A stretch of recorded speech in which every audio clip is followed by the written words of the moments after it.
Tanvu omwezi gwa December omwaka guno gwennyini gwe twogereramu 2024 2024 tuli ku cricket oval erugogo naye nga tetugeze kola kintu kyakyo na kyonna tugeze kuwagira mwana munene big eye mwagala musupportinga kubanga tali kusaidia mu kati aliwali ne kusaidia mu kakati katulabe mu supporting twagala wali wonna nga wajjudde twagala jama atandika kukwata ku saa 10 automatically nawe oli ku YouTube channel agaliwo tuula kalira emboozi egw'amakerenda. Abanakawere side ze Kamuli bali kukyokya olw'abasajja abeefumbye n'okuba nti no babalemeddeko okuba nti babba amabeere g'abaana okukakkana ng'abaana tebalina kyakunywa tebalina kyakulya mu mbeera efaananako bw'etyo era nga bagamba nti bali mu matigga ag'ekikula ekyawaggulu. Ano omukulu side eyo amanyiddwa nga omukulu Emmanuel Babalanda agamba nti embeera eno erabika evudde kuba nti abasajja banywa ebiragalalagala n'okuba nti bakoppa agazezeze okuva ku TikTok n'ebintu ebigwa mu kkowe eryo. TikTok yigiriza abasajja okubba amabeere g'abaana. Babba amabeere g'abaana abaana ne basigala nga bali mu matigga balumya abaana enjala. Kinga bagabba batya n'ebintu ebigwa mu kkowe eryo.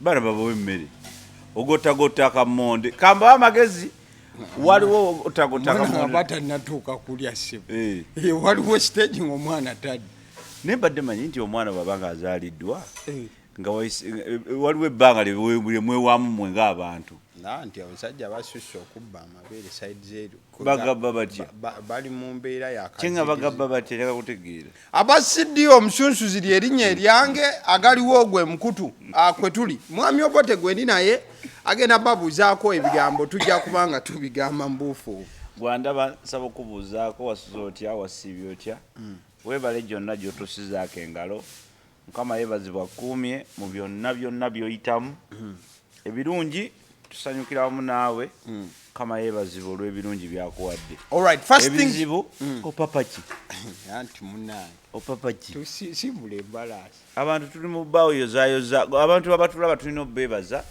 ebizibu abafunye ebizibu mukama era abalaba era abimanyi era mujja kubiyitamu mujja kubiwangula kubanga byatugamba nti ffe yatuwa obuyinza ku byonna ebiri muki mu nsi so tobeeraawo n'otya n'ogamba nti kino kyendiko kikambwe n'akiyitamu oba oli mu kkomera oba ogenda mu kkomera oba olina emisango gy'ettaka oba biki byonna bimala nekolaki nebiggwa and life moves on. So tokolera ensobi wakati awo mu ng'ogikola olw'okutya. Nze Samuel Kalungi nfubutuka mu kitongole kya Zinga Yaffe Zinga Yaffe ffe wetuli personal responsibility and accountability. Kali awakati mu mbeera ya personal responsibility and accountability ne mwana mulenzi Ibrahim Mayanja agoyinza okuyita big guy yagambye naye katwala obuvunaanyizibwa bwe na accountability enagenda maaso n'okuba nti emuteekebwako ennaku z'omwezi zijja kuba 7 December. Big guy we yalabe ng'omwaka tugutuuse wakati n'agamba abantu bange nnyo nti ebaluma balakaasidde okumala ebbanga ddene nagamba nti ennaku z'omwezi 7 December atadde tugenda cricket oval Lugogo okuyingira jjaba emitwalo 25 era show yagise Big Guy ku cricket oval live concert tujja kubaayo ekisookera ddala abantu mweteeketeeke tiketi muzivugire mutandike okuwagala engalo mugule tickets ennaku z'omwezi nga 7 why not December tugende wa Big Guy atukube music kubanga ate kigaana ki Big Guy is a fully fledged artist. Big Guy has tested the question of time. He has been here for some time.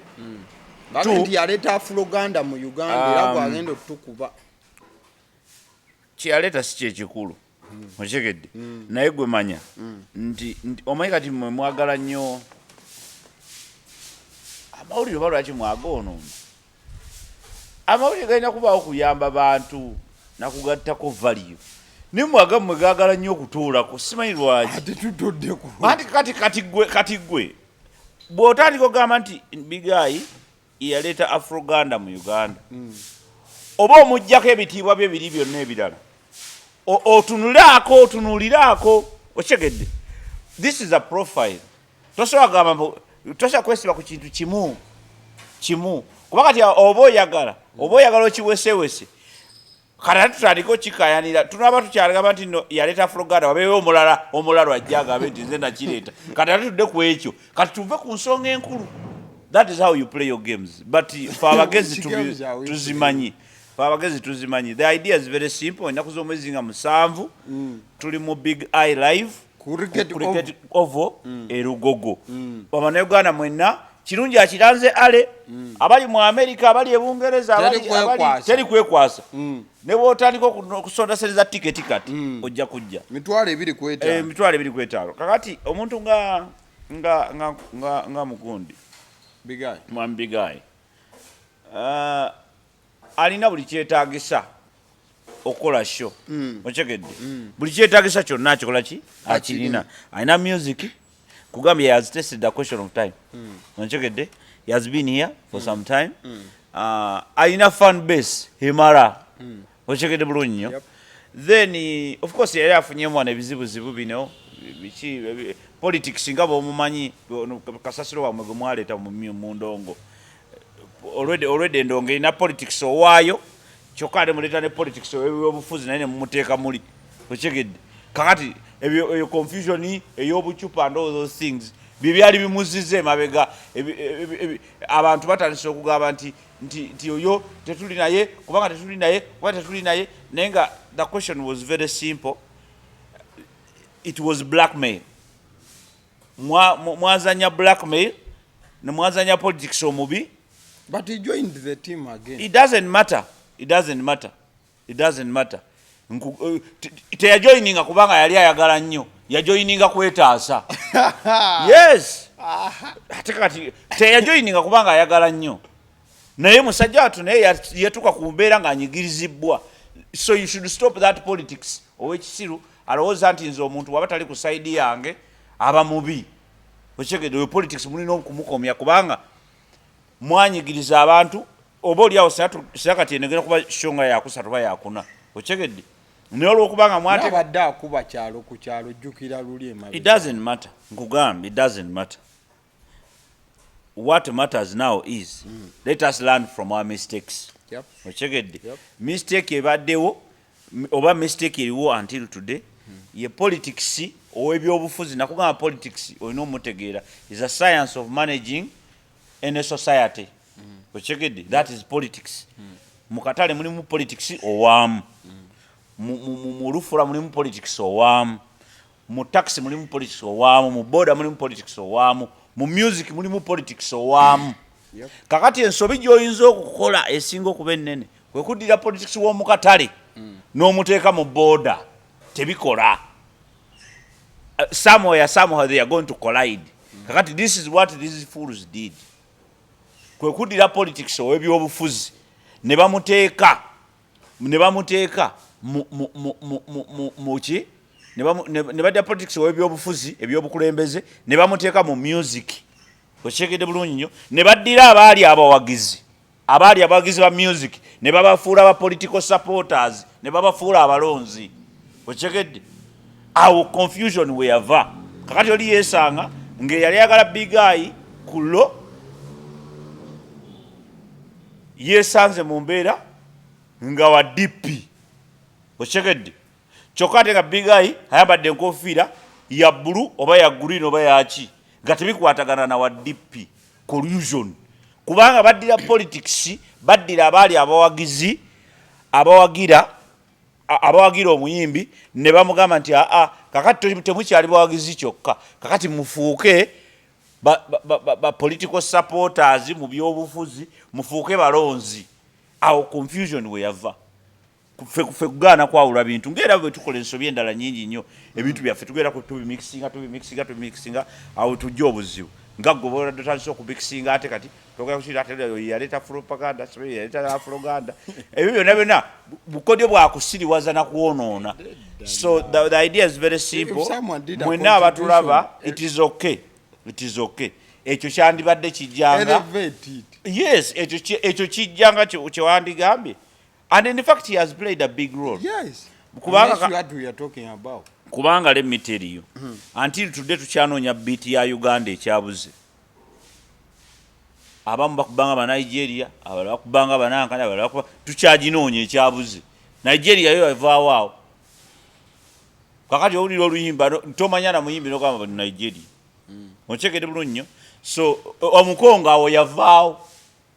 Owulira oluyimba n'omanya nti Congo. Okyegedde. Tanzania ekyalwana nayo.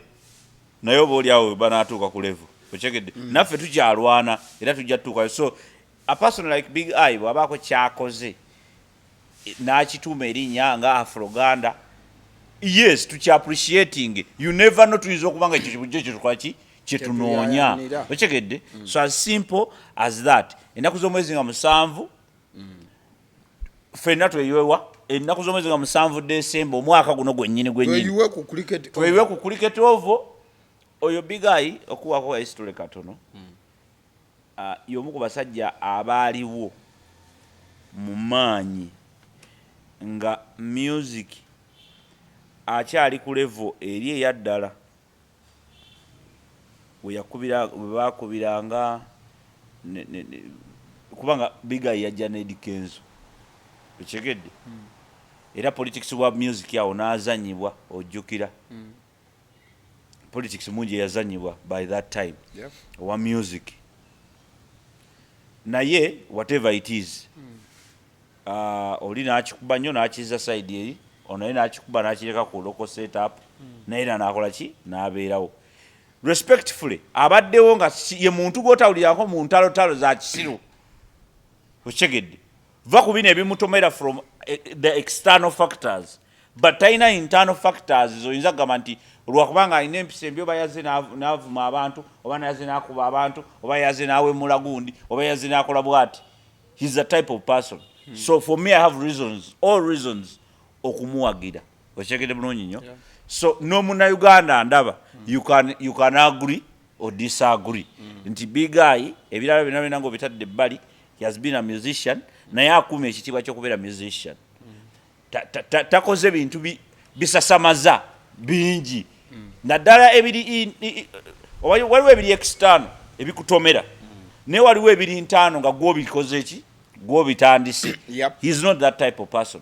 So he's worth supporting. He's worth going to his show. Then ne music ya mulina. That's the truth.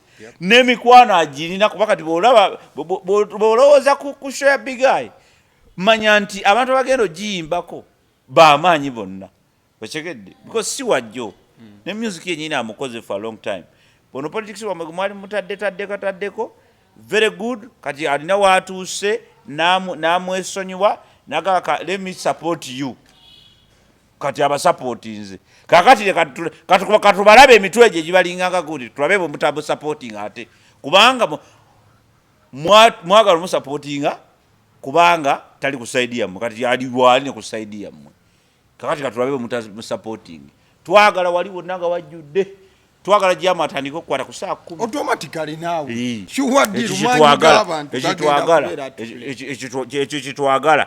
Naye amaanyi g'abantu mu music kubanga nabano bemulowooza nti sibanyiga abantu nabo mantu si bisolo mu music. Okyegedde. Biri ebirala biveeko mu music. So ennaku z'omwezi ga 7 omwezi gwa December omwaka guno gwennyini gwe twogereramu 2024 tuli ku cricket ovo erugogo naye nga tetugeze kukola kintu kya kyonna. Tugenze kuwagira mwana munene Big Eye International. Thank you.